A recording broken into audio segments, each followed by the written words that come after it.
Hi friends, स्वागत आहे तुमचं आपल्या आणखी एका नवीन ब्लॉगमध्ये। तर आपला हा ब्लॉग आहे पकोड्याचाच, कारण तिथेच म्हणजे आमचं सगळं पाहून वगैरे झालं आणि त्यानंतर मग आम्ही नाश्ता वगैरे केला मुलांनी वगैरे, आणि त्यानंतर मग आम्ही आणखी निघालो आपल्या रूमकडे। तर जाताना बघा हा म्हणजे इथलं वातावरण तर मी सांगितल्याप्रमाणे खरंच खूप सुंदर होतं, आणि येता येता आम्हाला वेळ होऊन गेलेला, म्हणजे आम्हाला आणखी पाहायचं होतं खाली वगैरे जाऊन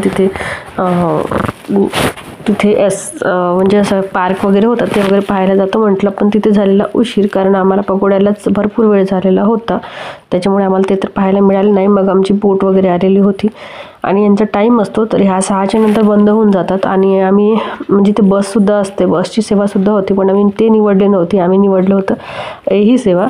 तर त्याच्यामुळे मग आता ही लास्टच होतं, त्याच्यामुळे ते खूप वेळ वाट पाहत होते, आणि पूर्ण भरल्याशिवाय हा जहाज जाणार नव्हता, कारण जेवढे 4-5 जहाज असतात जे जाणे येणं सुरू असतं, पण ते भरल्याशिवाय जात नाहीत, कारण आता हा शेवटची वेळ होती, त्याच्यामुळे एक म्हणताना साईडला अजून दुसरीसुद्धा आलेली, आपण कुठेही बसू शकतो, कारण आम्ही म्हणजे तिकीटच ते घेताना दोन्ही याची घेऊन घेतात एकत्र। हे बघा पकोडा किती सुंदर दिसत आहे, अतिशय सुंदर दिसत आहे दुरून तो, आणि जवळून तर तुम्ही त्याचं वर्णन करू शकत नाही, इतकं सुंदर आहे, आणि दुरून सुद्धा ते खूप सुंदर दिसत होतं, म्हणजे असं पूर्ण समुद्र पूर्ण, आणि त्यामध्ये ते हिरवळ पूर्ण हिरवी हिरवी झाडं, आणि त्यामध्ये ते छान असं सोनेरी रंगाचं पकोडा खूप सुंदर दिसत होतं। आणि सायंकाळची वेळ होती, जसं जसं म्हणजे दिवस कमी कमी होत होता, आणि ते वातावरण आणखी असं थंडगार आणि सुंदर होत होतं।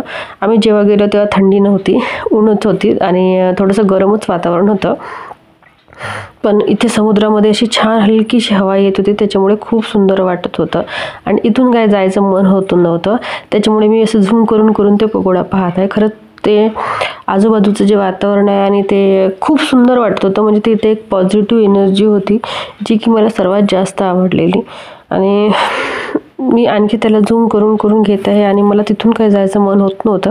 त्याचबरोबर सूर्य मावळत होता, मी सांगितल्याप्रमाणे आम्हाला वेळ झाला होता, शेवटचा जहाज होता, आमची शेवटचीच बोट होती म्हणजे, आणि सूर्य मावळत होता, आणि ते दृश्य खूप सुंदर दिसत होतं। बघा तुम्ही बघा, तुम्हाला बघून सुद्धा खरंच वाटत असेल की अतिशय सुंदर ते दृश्य दिसत आहे, असं लहर तर शांत पाणी, आणि त्यामध्ये ते सुंदर पकोडा, तर सोनेरी रंगाचं असं दिसत आहे ते। तर आणि पाणीसुद्धा खूप म्हणजे असं शांत शांत, आणि आपलं एका सरीने वाहत होतं, असं कुठे भरती ओहोटी नाही किंवा कुठे लहरांचा आवाज नाही, शांत रीतीचं पाणी होतं, आणि आता वेळ झाल्यामुळे आणखी ते त्या वातावरणामध्ये शांतता होती।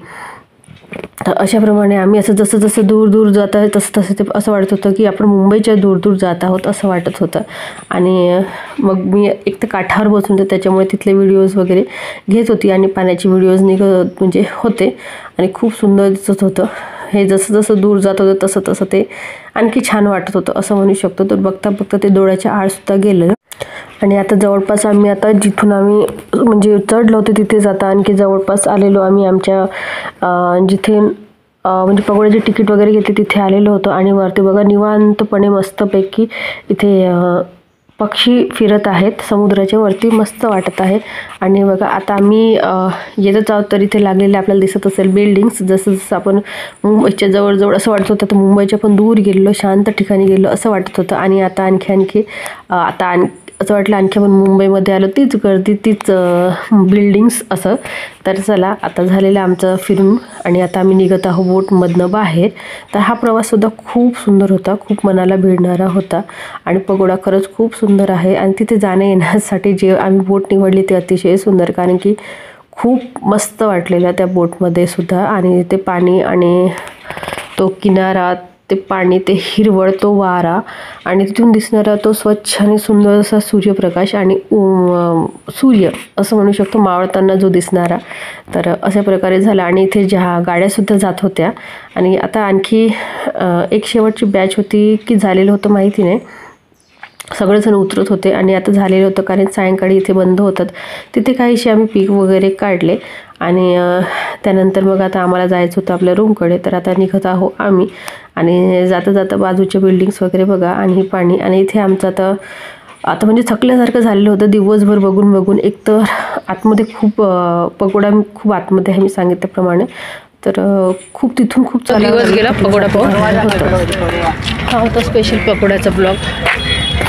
कितना घंटा रे मोटू? पूर्ण दिवस गेला. त्याचबरोबर तुम्हाला कसा व्हिडिओ वाटला नक्की सांगा. आवडलं तर लाईक सबस्क्राईब सोबत कमेंट करायला विसरू नका.